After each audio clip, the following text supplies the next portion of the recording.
Je suis Caroline Eskenazi, l'auteure de « Et si tu redistribuais les cartes de ta vie ». C'est l'histoire de Tara, une femme dont la vie vient d'être bouleversée par une rupture amoureuse et par un gros déboire professionnel. Et elle va trouver refuge sur une île bretonne, chez sa marraine qui lui prête sa maison. Et une fois arrivée dans cette maison, Tara s'aperçoit que sa marraine lui a laissé un cadeau, un jeu magique qui est censé aider celle qui l'utilise à retrouver le bonheur. Après avoir été sceptique pendant un certain temps, Tara décide de relever le défi et de se servir du jeu. Fiction. C'est le premier mot que j'ai choisi parce que la fiction, c'est mon support préféré. Depuis que je suis toute petite, je suis fascinée par les romans et par les films. Et quand j'ai décidé d'écrire, c'est ça que j'ai eu envie d'écrire. J'ai eu envie de raconter des histoires. Et en outre, j'ai eu envie qu'à travers ces histoires puissent passer aussi des messages qui pouvaient avoir une portée de développement personnel, de psychologie, voire même parfois de philosophie. Et donc la fiction, c'est vraiment quelque chose qui me parle, c'est un domaine que j'aime aller explorer, j'aime créer des personnages et j'aime raconter des histoires. Île. Dans mon nouveau roman, Et si tu redistribuais les cartes de ta vie, j'ai choisi d'envoyer mon héroïne sur une île parce que mon héroïne Tara vit un très gros bouleversement dans sa vie, un bouleversement dans pratiquement tous les domaines, et elle trouve refuge sur une île bretonne qui va s'avérer être pour elle un lieu de ressourcement et aussi un lieu de connaissance, parce que c'est sur cette île, qui est en fait un peu une métaphore de l'individualité de Tara, c'est sur cette île qu'elle va apprendre à se connaître, à se redécouvrir et à complètement réinventer son destin. Solitude. Alors j'ai choisi ce petit carton parce que ce qui m'a beaucoup intéressée quand j'ai créé Tara, mon héroïne, ce qui m'intéressait, c'était de travailler avec un personnage qui est éminemment seul. C'est une femme en fait qui est absolument seule, alors qu'elle est en permanence entourée de tout un tas de gens, parce qu'elle travaille à la télévision, donc elle a toujours son staff autour d'elle.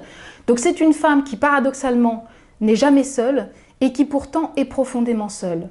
Et alors qu'elle va trouver refuge sur une île bretonne, elle va finalement apprendre à se connaître elle-même, et c'est en étant seule sur cette île qu'elle va enfin comprendre qui elle est et qu'elle va enfin pouvoir créer des relations authentiques avec les autres.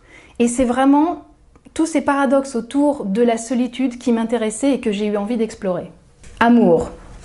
Alors l'amour, et j'ai même envie de dire le grand amour, ça a été une des quêtes majeures de ma vie depuis que je suis jeune. C'est quelque chose qui m'a littéralement obsédée. J'ai vraiment été en quête du grand amour, et c'était pas simplement l'amour, c'était vraiment le grand amour avec tout ce que ça peut comporter d'idéal, mais aussi certainement d'utopique. Cette quête, forcément, elle se retrouve dans tout ce que j'écris. J'ai toujours envie de créer des personnages qui sont en quête de l'amour, ou qui, s'ils ne sont pas en quête de l'amour, à un moment se font percuter par l'amour.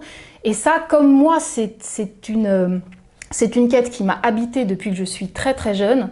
C'est forcément quelque chose qui habite complètement les univers que je pose à travers ma plume. C'est une thématique primordiale pour moi que j'explore à chaque fois que je me mets à écrire.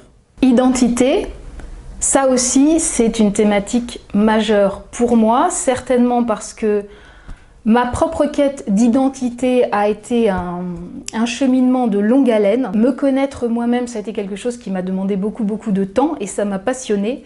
Et c'est certain qu'aujourd'hui, j'aime beaucoup aussi aller explorer cette thématique-là dans ce que j'écris.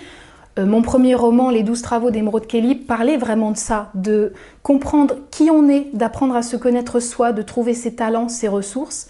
Et dans mon nouveau roman, Et si tu redistribuais les cartes de ta vie, on est exactement aussi dans cette même démarche et dans cette même thématique, même si là on est avec une héroïne qui est plus âgée, qui a une quarantaine d'années, mais la démarche reste la même. Il faut que Tara, à un moment, elle comprenne qui elle est, qu'elle aille se plonger dans son identité et dans tous les rouages de son identité pour être vraiment capable de mieux reprendre en main son destin.